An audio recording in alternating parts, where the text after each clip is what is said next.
आता आम्ही निघालो श्री क्षेत्र आदमापूर बाळूमामांच्या दिशेने परतीचा प्रवास चालू केलाय। इथे संपूर्ण शेतीचं भाग। आता मला वाटतं ह्या बाळूमामाच्या कडे जायच्या रस्त्याचंही काम चालू आहे, थोडंसंच आहे। आता हा पूर्ण घाट लागतोय।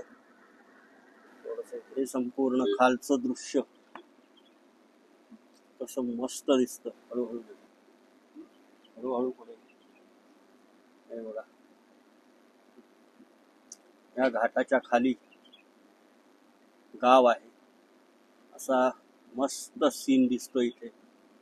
हे बघा किती छान दिसतं। डोंगर दऱ्यांच्या मध्ये एक सुंदर गाव।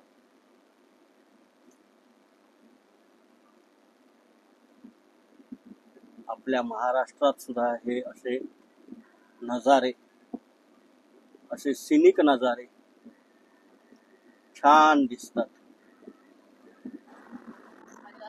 या रस्त्याचंही काम चालू आहे। काळभैरव गडिंग्लज पासून मुरगुड मार्गे जाणारा मगाशी तुम्हाला जो दाखवला घाट, घाटातनं जरा खाली खूप खराब रस्ता होता म्हणून मी पुढे व्हिडिओ केला नाही। त्याचा हा पुढचा व्हिडिओ आहे। हा आता रस्ता मस्त केलेला आहे। पहिलाही हा खराब होता पण आता खूप छान रस्ता केलाय पहा। हे आलं कापशी गाव। गुगल बाई कपशी कपशी करते, तिला कापशी नीट म्हणता येत नाही असं दिसतंय। ते राईटला गाडी वळणार आणि आम्ही मुरगुडच्या मार्गे निघणार।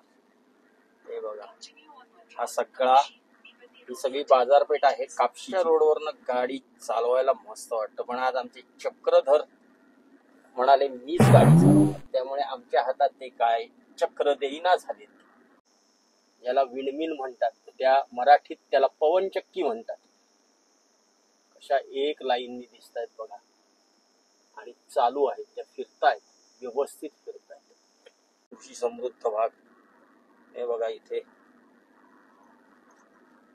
सगळा ऊस लावलेला आहे। या भागात तंबाखूची शेती सुद्धा होते, पण आता पावसाचे दिवस जवळ आले की तंबाखू काढला जातो, सुकवला जातो आणि पावसानंतर परत त्याची लागवड केली जाते। आता आम्ही मुरगुडच्या इथनं पुढे निघालो। मुरगुड गाव आत राहिलंय, आम्ही बाहेरच्या बाहेर या रोडला आलो।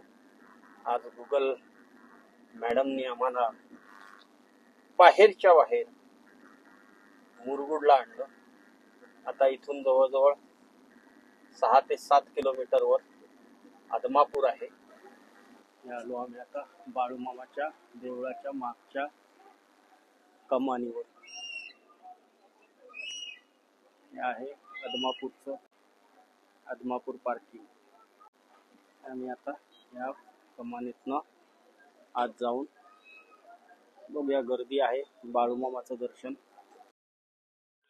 हे आहे बाळूमामाच्या मंदिराचा कळस, आणि आता आम्ही चाललो बाळूमामाच्या दर्शनाला। इथे आलो पण इथे क्राऊड भरपूर होता आणि आतमध्ये शूटिंग करता येत नसल्यामुळे तुम्हाला मी बाहेरूनच बाळूमामाचं दर्शन देतो। तुम्ही तेवढं गोड मानून घ्या, कारण आतमध्ये व्हिडिओ करता येत नाही, फोटो काढता येत नाही। आता हा सगळा क्राऊड तुम्हाला मी दाखवतोय। उद्या अमावस्या आहे, त्यामुळे इथे गर्दी झालेली आहे आणि अशा पद्धतीने हा संपूर्ण परिसर माणसांनी फुललेला आहे। आणि इथेच बाजूला ह्या बाळूमामाच्या आतमध्ये येताना एक स्क्रीन लावलेली आहे, तिथे तुम्हाला मंदिराच्या आतलं दर्शन होतं। बोला बाळूमामाच्या नावानी। चला, बाळूमामाचं दर्शन झालेलं आहे। आता आम्ही पुढच्या प्रवासाला निघतो। चला, आता आम्ही बाळूमामाकडनं निघालेले आहोत। चला, आता आपण भेटूया पुढच्या व्हिडिओ मध्ये।